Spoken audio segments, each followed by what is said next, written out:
Assalamualaikum dan salam sejahtera. Bersama saya Emran Azmi Rosli dalam Berita Pagi Sabah, edisi Jumaat 21 Ogos 2020. Perkembangan COVID-19 di Sabah, tiada pertambahan kes baru dilaporkan semalam, menjadikan jumlah kumulatif kekal 416 kes. Menurut infografik Kementerian Kesihatan dan Kesejahteraan Rakyat Sabah, terdapat 1 kes sembuh direkodkan di Sandakan dan jumlah keseluruhan pesakit sembuh meningkat kepada 394. Seramai 14 pesakit lagi masih menerima rawatan di hospital berpakar di negeri ini. 3 daerah mencatat kes aktif iaitu Sandakan 11 kes, Kota Kinabalu 2 kes dan 1 kes di Tawau. Angka korban akibat COVID-19 di negeri ini kekal 8 kes. Sabah merekodkan peningkatan mendadak sehingga 300% penggunaan internet untuk mempromosi perniagaan secara dalam talian sejak Perintah Kawalan Pergerakan PKP dilaksanakan pada 18 Mac lalu.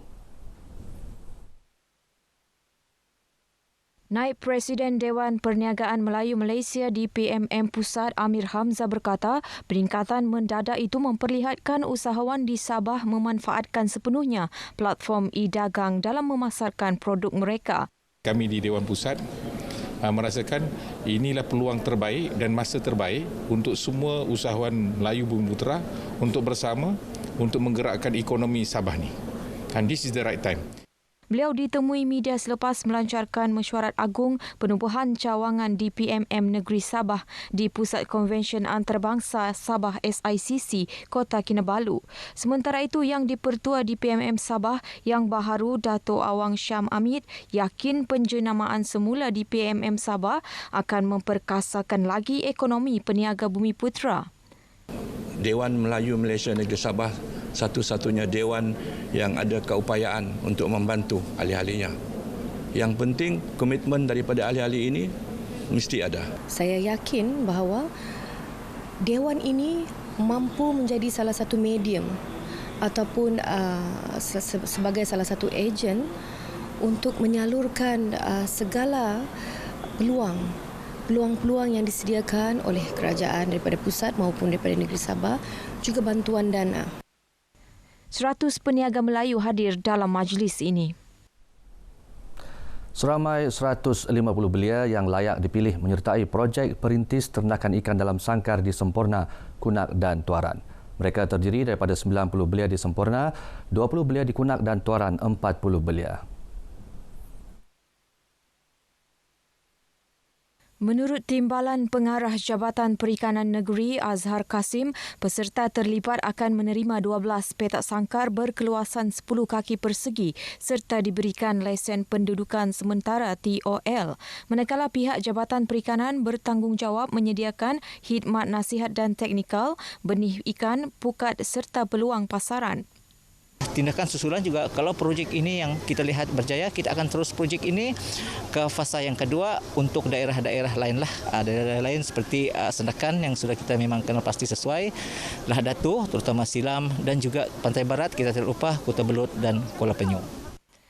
Azhar berkata demikian kepada pemberita pada majlis pelancaran projek itu di Kampung Pangi, Hujung Kunak. Majlis pelancaran disempurnakan Ketua Menteri Kerajaan Sementara Sabah, Datuk Seri Panglima Muhammad Syafiee Apdal. Sementara itu, pengusaha contoh projek berkenaan, Muhammad Azlan Abdullah yakin projek tersebut membantu meningkatkan taraf sosial keluarga. 5 tahun salah.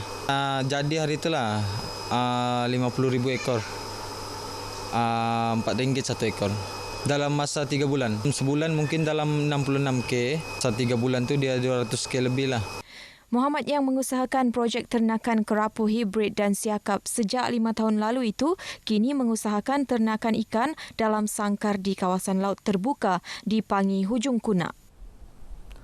Keputusan Mahkamah Tinggi Kota Kinabalu sama ada menolak atau menerima kes cabaran pembubaran Dewan Undangan Negeri DUN Sabah pada 30 Julai lalu yang diumumkan hari ini menjadi penentu kepada persiapan pilihan raya Parti Pribumi Bersatu Malaysia Bersatu Sabah. Ketua Badan Pimpinan Bersatu Negeri, Datuk Seri Panglima Haji Jinor bagaimanapun berkata perkembangan semasa itu tidak menjejaskan persiapan bersatu menghadapi pilihan raya umum PRU DUN Sabah kali ke-16 yang akan diadakan pada 26 September depan. Beliau ditemui media selepas menghadiri majlis penyerahan borang keahlian bersatu di Kampung Baru-Baru, Tuaran. Dalam perkembangan lain, Datuk Haji Ji berkata Bersatu Sabah berharap parti sekutu akan menggunakan kebijaksanaan dalam menentukan agihan kerusi, seterusnya memenangi PRU Dun Sabah. Mengulas lanjut, beliau berkata Bersatu telah mengenal pasti senarai calonnya dengan hampir 60% adalah muka baharu. Jabatan Hal Ehwal Agama Islam Negeri Sabah Jahin Sandakan merancang mengadakan beberapa program untuk membimbing seterusnya memastikan saudara baharu benar-benar mendalami ajaran Islam. Pembantu Hal Ehwal Agama Jahin Sandakan, Ustazah Hajah Jainun Abdul Rahman berkata, antara program yang dirancang Santai Dakwah berkonsepkan ziarah dari rumah ke rumah yang diadakan sejak 2008. Selain itu, turut diwujudkan anjung pendidikan asnaf Anfa yang mewajibkan mereka mendalami ajaran Islam pada setiap Sabtu dan Ahad serta memberi peluang kepada asnaf menimba ilmu Al-Quran selain ilmu fardu ain dan kifayah. Sehingga kini 198 mu'alaf di Sandakan memanfaatkan Anfa sebagai pusat mendalami ajaran Islam. Dalam pada itu, Ustazah Hajah Jainun berkata, Jahin Sandakan menerima 222 saudara baharu bagi tempoh Januari sehingga kini. 148 daripadanya direkodkan tahun lalu, selebihnya direkodkan awal Januari tahun ini. Sehingga kemarin, di daerah Sandakan masuk Islam semasa, dewasa dan kanak-kanak ada 74 orang dan 74 orang ini adalah semasa, tidak masuk daftar lewat. Maksudnya semasa itu adalah yang masuk Islam pada tahun ini. Beliau ditemui pemberita RTM selepas majlis penyampaian bantuan program tautan kasih Jahin di Sandakan. Walaupun tiada sambutan besar-besaran, rakyat tetap bersemangat untuk menyambut Hari Kebangsaan. Di Kota Kinabalu, orang ramai yang ditemui memberitahu tiadanya acara besar tidak bermakna rakyat lupa akan ulang tahun kemerdekaan negara. Sebaliknya, tarikh penting itu sentiasa diingat dan terdapat cara lain untuk meraihkannya. Bulan kebangsaan ini walaupun kita tidak dapat bersambut seperti tahun-tahun lalu disebabkan oleh PKP ini, tapi walaupun mana pun kita mesti memperingati jugalah yang pejuang-pejuang kita, macam mana negara kita mencapai kemerdekaan ini. Kita kena ingat tidak semestinya ada perayaan, tapi kita punya semangat kemerdekaan tu mesti ada. Untuk pematuhan SOP sekarang, kita boleh nampak semua pun mematuhi SOP dari segi penjarakan, pergaulan. Saya selalunya kalau kemerdekaan kami akan menyambut. Tak kisahlah pergi itu mall bersama-sama ramai-ramai, melihat bunga api semua ya. COVID ini, jadi kita harus berwaspada dan mengelakkan tempat yang ramai orang kan. Sebelum ini, Menteri Kanan Keselamatan Datuk Seri Ismail Sabri Yaakob berkata sambutan Hari Kebangsaan tahun ini bakal mencatatkan kelainan selepas larangan terhadap perhimpunan membataskan aktiviti yang boleh dilakukan. Ia termasuk pembarisan yang sering diadakan ketika menyambut Hari Kebangsaan saban tahun.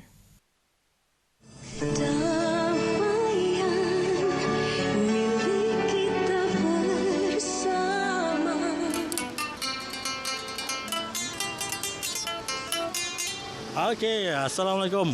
Nama saya Muhammad Syamirul bin Abdul Razak. Okey, selamat menyambut bulan kebangsaan 2020. Malaysia prihatin. Konsapatan Yoko Elvis, mangano kausifatan at mamason si rakyat do Malaysia, Sabah khususnya, selamat Hari Kebangsaan 2020, Malaysia prihatin.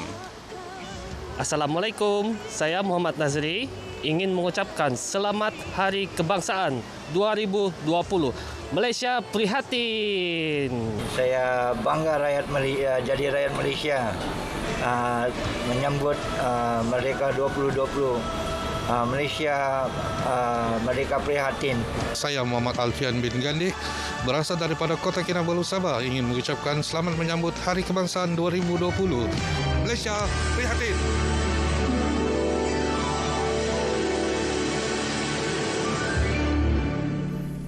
Baik saudara, sekian berita pagi Sabah. Berdayakan norma baharu, pandemik COVID-19 belum berakhir. Saya Imran Azmi Rosli, Assalamualaikum dan salam sejahtera.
Memasak adalah satu seni dan merupakan periuk nasi saya.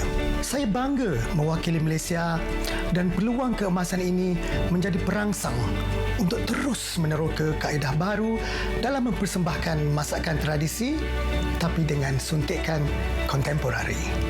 Dan di sana mereka memanggil saya Malaysia, bukan Tanuja, dan sampai sekarang tak tahu macam mana nak cakap lah, tapi antara pengalaman yang memang saya sangat-sangat bangga sebagai seorang rakyat Malaysia.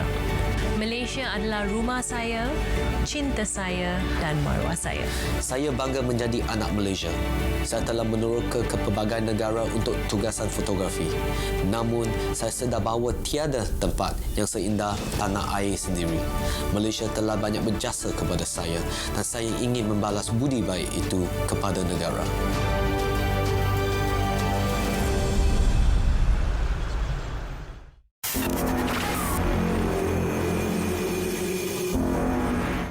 Kementerian Kesihatan, mereka dah menjalani ada pengalaman lah dalam pengendalian beberapa wabak dan mempunyai sistem yang baik. Jadi saya nak bagi contoh, awal-awal lagi dia dah dedikasikan Hospital Sungai Buloh sebagai the center untuk COVID, dan juga 114 saya rasa hospital dan pusat kesihatan lain yang khas untuk COVID.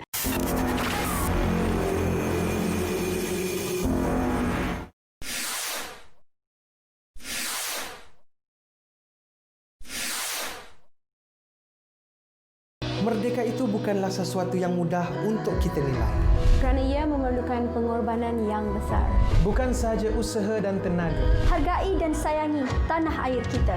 Jangan sia-siakannya. #Bangkit Malaysia.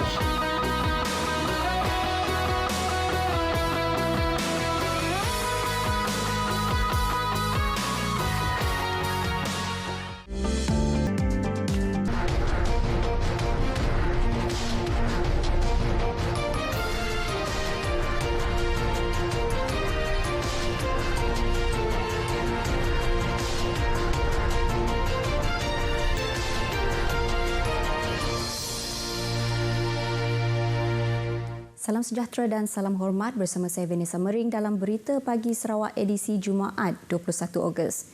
Kita mulakan berita dengan perkembangan COVID-19 di Sarawak.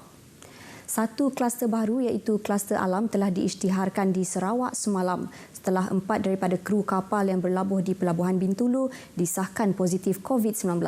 Ini sekaligus menjadikan jumlah keseluruhan kes positif di Sarawak sebanyak 686 kes.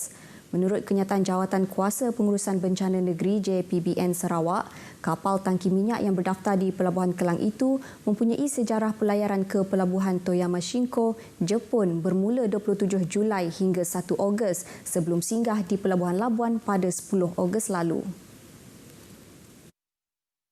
JPBN mendedahkan kapten kapal memaklumkan ejen kapal terbabit bahawa terdapat 2 anak kapal tidak sihat dan memerlukan rawatan di hospital semasa dalam perjalanan ke perairan Bintulu.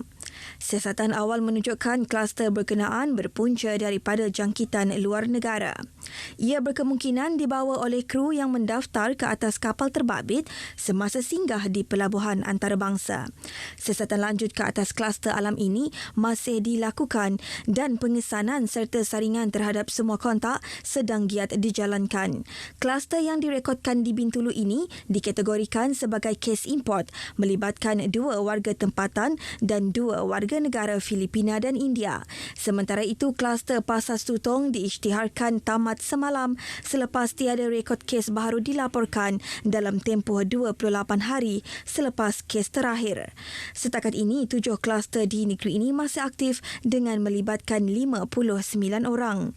Dimaklumkan juga 1 kes telah pulih dan dibenarkan discharge dari Hospital Umum Sarawak semalam dan menjadikan jumlah keseluruhan kes positif COVID-19 yang telah pulih ialah seramai 661 orang.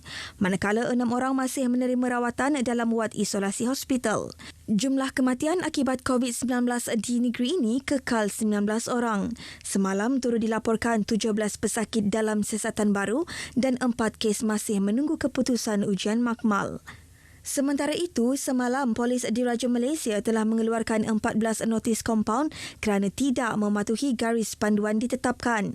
Ia melibatkan 8 kompaun di Kota Samarahan, 3 di Kuching, 1 masing-masing di Padawan, Sarike dan Betong. Manakala sebanyak 1,652 premis di seluruh negeri telah dipantau dengan kekuatan anggota seramai 646 orang. Selain itu, sebanyak 1,148 buah kenderaan telah diperiksa dalam sekatan Jalan Raya Op Benteng di 6 sekatan di 5 buah daerah di negeri ini. Pertubuhan Peladang Negeri PPN Sarawak disusun semula sebagai usaha untuk meningkatkan taraf hidup komuniti petani di negeri ini. Timbalan Ketua Menteri Dato' Amar Douglas Ugah Embas berkata, Menteri Muda Pertanian Dato' Dr. Abdul Rahman Ismail dipertanggungjawabkan untuk melaksanakan penyusunan semula PPN Sarawak bagi keperluan petani di negeri ini. Jelas beliau menerusi satu kenyataan Dato' Amar Douglas, kementerian ingin membantu setiap keluarga petani untuk memperoleh pendapatan bulanan RM4,000 dari usaha mereka. Kemudian mereka dapat memiliki taraf hidup yang lebih baik. Beliau yang juga Menteri Pemodenan, Pertanian, Tanah Adat dan Pembangunan Wilayah Negeri berkata, kini sudah tiba masa untuk petani, penternak dan nelayan di Sarawak mengguna pakai teknologi moden dan sains dalam perusahaan mereka. Ujarnya, ini akan membolehkan mereka mengeluarkan lebih banyak produk yang bermutu tinggi agar dapat bersaing dengan pengeluar lain di Asia di samping memiliki disiplin, semangat dan komitmen untuk berjaya. Penduduk di daerah lawas kecuali kawasan Punang dan Merapuk akan mengalami bekalan air terputus sementara.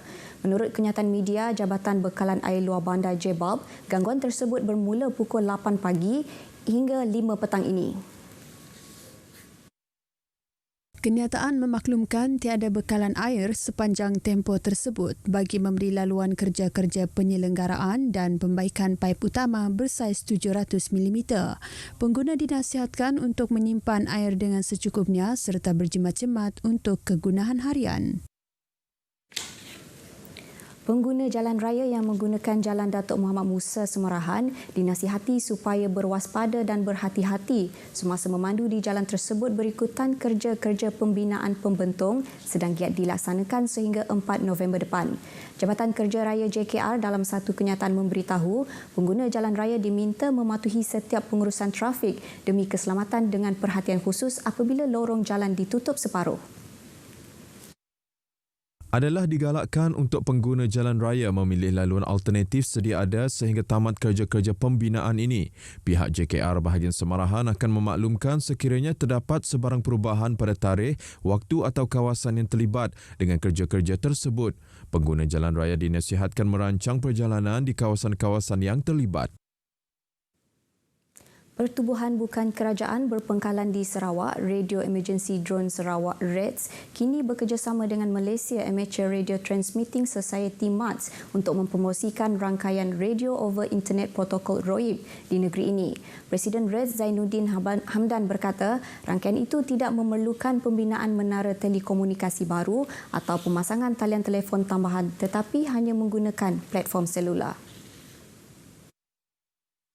Jelasnya di mana sahaja isyarat internet dapat diterima, ia akan menghubungkan ke peralatan radio dan ini lebih murah daripada membina menara telekomunikasi atau meletakkan kabel untuk talian telefon. Menurut Zainuddin, ROIPS akan memperluas jangkauan komunikasi dan akan menjadi sangat penting semasa pengurusan bencana atau operasi menyelamat di lokasi yang mempunyai hubungan terhad. Ujarnya dengan rangkaian 125 anggota di seluruh Sarawak, pihaknya bersedia membantu pihak berkuasa untuk memberikan kepakaran perkhidmatan komunikasi radio terutama semasa banjir atau bencana. Berikutan musim kemarau yang berlaku di negeri ini akhir-akhir ini, Zainuddin berkata beliau telah mengetuai jawatan kuasa REDS mengadakan kunjungan hormat terhadap pengarah bomba dan penyelamat Sarawak Khairuddin Rahman baru-baru ini untuk menjelaskan peranan yang dapat mereka mainkan sekiranya berlaku bencana. Seorang pemandu kereta pacuan 4 roda berjaya menyelamatkan diri selepas kereta dipandunya terbakar di hadapan Institut Latihan Perindustrian ILP Miri, Jalan Senadin, Kuala Beram, Rabu lepas. Ketua Bomba dan Penyelamat Zon 6 Miri, Penguasa Bomba Kanan 1, Loh Poh Kiong berkata, sepasukan bomba dan penyelamat dari Balai Bomba dan Penyelamat Miri Sentral bergegas ke lokasi selepas menerima laporan pada pukul 11.47 malam. Menurut Loh Poh Kiong, setibanya di lokasi, pihak bomba mendapati kenderaan tersebut telah terbakar 100%. Jelasnya, sebelum kejadian itu berlaku, pemandu itu berdepan detik cemas apabila kereta dipandunya mengeluarkan asap secara tiba-tiba dan gagal memberhentikan kereta ekoran masalah pada sistem brek lalu melanggar papan petanda jalan. Pihak bomba memadam kebakaran kenderaan tersebut menggunakan sumber salur bantu mula dan kebakaran berjaya dikawal pada pukul 12.30 malam dengan kekuatan 8 orang anggota beserta sebuah jentera dan sebuah van perkhidmatan penyelamatan dan perawatan kecemasan EMRS. Rakyat Bumi Kenyalang terus menunjukkan semangat patriotisme menjelang sambutan Hari Kebangsaan pada 31 Ogos tahun ini, meskipun menjalani kehidupan normal baru dalam menghadapi pandemik COVID-19 ini. Tinjauan di sekitar Bandaraya Kuching mendapati rata-rata orang awam memahami keadaan semasa berikutan pandemik COVID-19 dan tidak menggalakkan sambutan secara besar-besaran seperti perarakan pada tahun ini. Boleh kau tahu untuk masa COVID kita tu mau dapat, janganlah sekali-kali dielakkan. InsyaAllah tahun depan umur panjang kita akan nyambut sama ya juga. Hanya tahun tu aja kita dapat nyambut. Ya sih masalah. Harap semua rakyat kita, orang kita semua paham dengan keadaan masa tu. Kebanyakan tu banyak pun masa tu pun orang susah, susah lah, orang takut nak keluar sebab tu kan COVID tu bukannya hilang, hanya masih stay kadang-kadang ada, kadang-kadang tiada. Macam mana? Selamat menyambut Hari Kebangsaan 2020. Mudah-mudahanlah kita tahun akan dapat nyambut sampai macam tu lagi.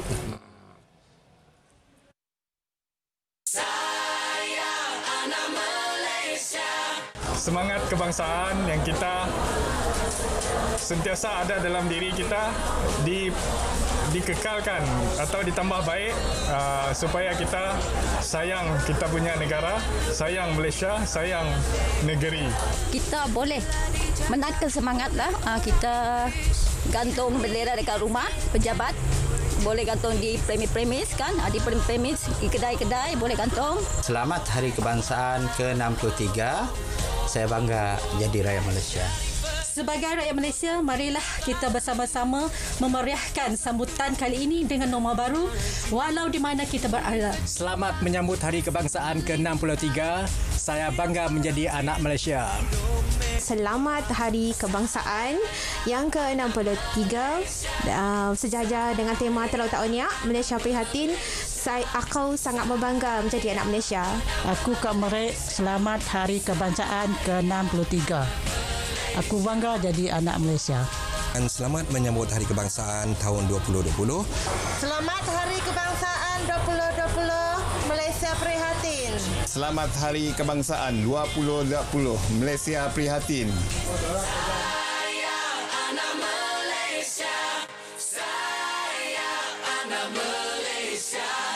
Baik, paparan itu tadi mengakhiri Berita Pagi Sarawak edisi Jumaat 21 Ogos. Untuk makluman, sambutan Hari Kebangsaan 2020 bakal diadakan di Bandar Simanggang pada 31 Ogos ini dan acara tersebut boleh diikuti menerusi platform media sosial Kerajaan Sarawak. Bersama kita raikan Hari Kebangsaan dengan norma baru, terus patuhi SOP dan sentiasa amalkan kawalan kendiri. Saya Vanessa Mering, jumpa lagi.